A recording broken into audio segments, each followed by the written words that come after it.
Guys, if you're teaching brand new Pilates classes every single time, I'm going to say something that might just make you cringe a little bit, and it might actually be stopping your clients from improving. I was asked this question recently by a client. Her name was Emma. She really had a very solid first year. She had private reformer classes, she had mat group classes, and she was totally fully booked. Now, moving on to the next year, she's feeling a bit of pressure because she said that she's never actually repeated a class in over a year. So she said to me, I feel like I have to bring my game bigger and better. And I feel that I'm under pressure to keep performing to be able to get interest in my classes. Do you use apps to help with fresh ideas? And I want to talk about this publicly because Emma is not alone. A lot of teachers are feeling this pressure quietly. So I'm going to be very clear. You do not need an app. You need a system because creativity without structure is going to lead you to burnout. And novelty without repetition leads to mediocre classes and results. Somewhere along the way, teachers started believing that fresh means better. Different exercises mean people are going to be more interested in the classes. It doesn't. Fresh choreography does not build strength, guys. Hear that again. It does not build strength. Fresh choreography does not build a system. It does not build control. And fresh choreography does not build mastery. Pilates is training, and training needs repetition. Just like a swimmer that consistently has to swim the same laps over and over again, Pilates is the same. If everything changes in every class, your clients have absolutely no reference point. They have no way to feel any improvement. There's no way to measure the progress that they're making from one class to another. They're basically coming to classes just so that they can survive the workout. But is there actually a transformation happening for them? So here's the first shift. The first thing you need to be doing is repeat the structure. Yes, you heard me right. Raise the expectation by repeating the structure. You have to give the same footwork in the reformer class, but give better foot placement, for example. You're going to give them the same 100, but stronger breath organization. Give them the same short box exercises, but give them a cleaner position for their pelvis.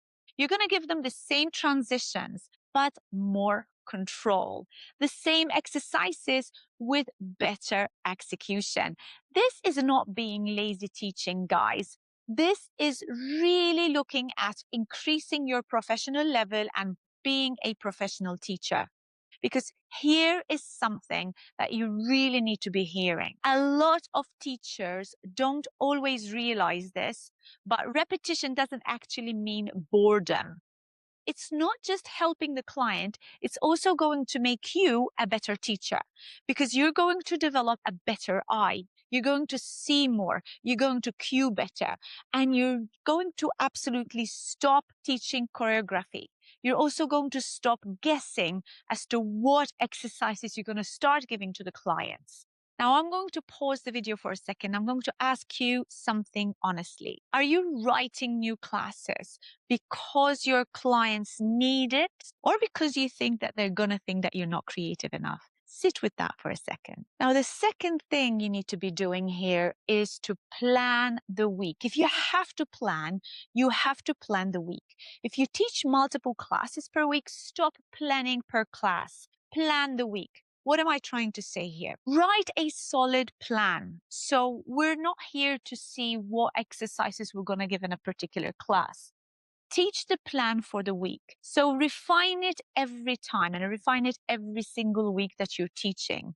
And most clients are going to come once or twice a week. That's what I've seen in my experience with working with teachers and in my own studio. I've seen people want to come at least twice a week, and they're not going to be tracking choreography and figuring out what exercises you've given them next. And even if they do recognize the structure, and by the way, there's nothing wrong with recognizing the structure. That's actually a brilliant thing because familiarity is going to build their own confidence in the movement. And confidence is going to build competence. And competence is going to keep people coming back to you because they're going to love the way that they're feeling and they're working when they are coming to your studio. Thirdly, you're going to need to keep the structure, but change the focus. What is that meaning? This is how you're going to keep classes alive. And this is going to make you so amazing without having to go random. Okay. So keep the structure very consistent.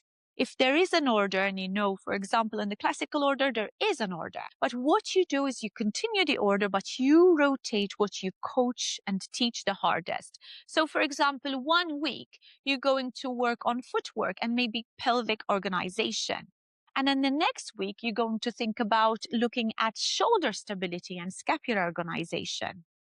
And following week, you want to maybe focus on the spinal articulation and really identify how the breath timing is going to help their body move in space and articulate the spine better. And then finally, the last week, you could think about some hip mechanics and the hamstrings and think about how the pelvic lumbar disassociation is going to help them create more stability. Transitions and flow are also another thing you can focus on. So the class doesn't actually need to be new, but what has to be sharper is your eye. So you have to really identify how you're going to teach them. And that's what's going to make the teacher feel advanced, but not by actually teaching a new sequence, but really honing into deeper work of the same system. Fourth thing you might need to consider here is that you should stop outsourcing your teacher brain. What am I trying to say? Let's think about apps, okay? And maybe platforms like Pilates Anytime or Pilatesology or whatever other platforms there are out there. You can use them for inspiration. That's absolutely fine.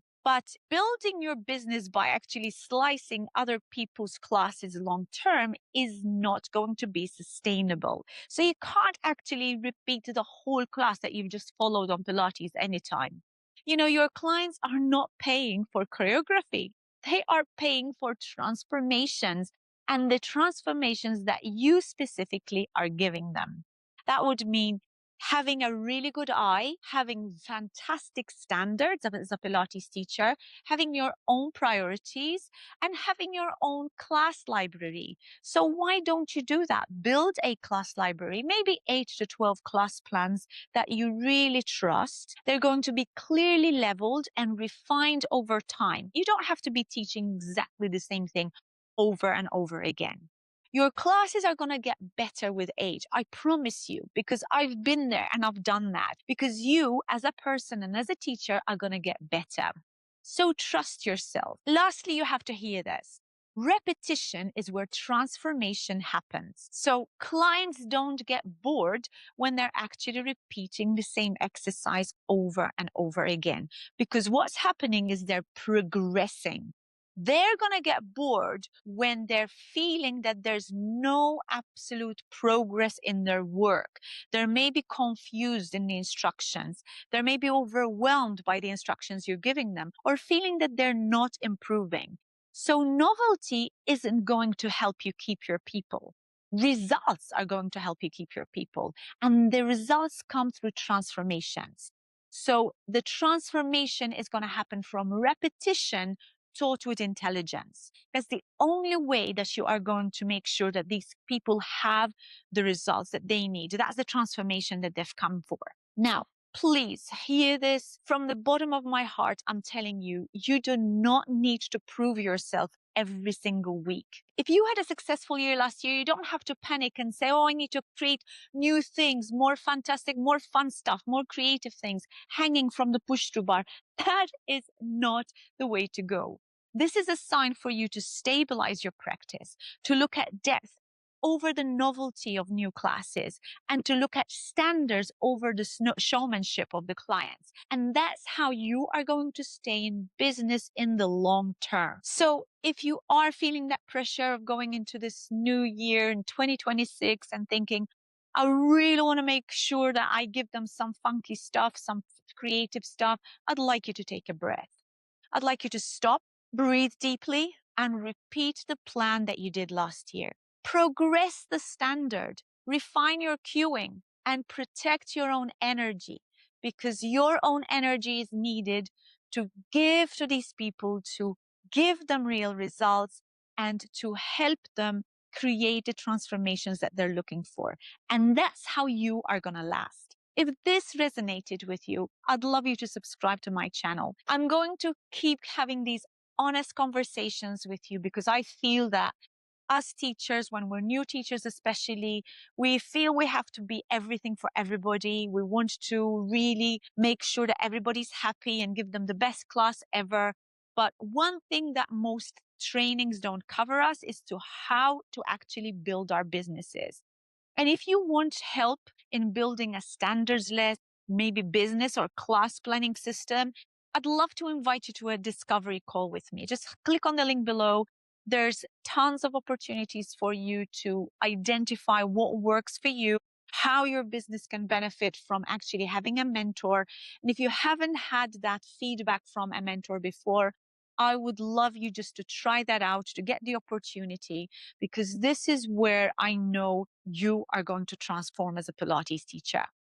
Now, of course, if you did like the video, do hit the like, subscribe, and don't forget to ring the bell so you get notified every time that I upload a video online. Until my next video, guys, goodbye for now.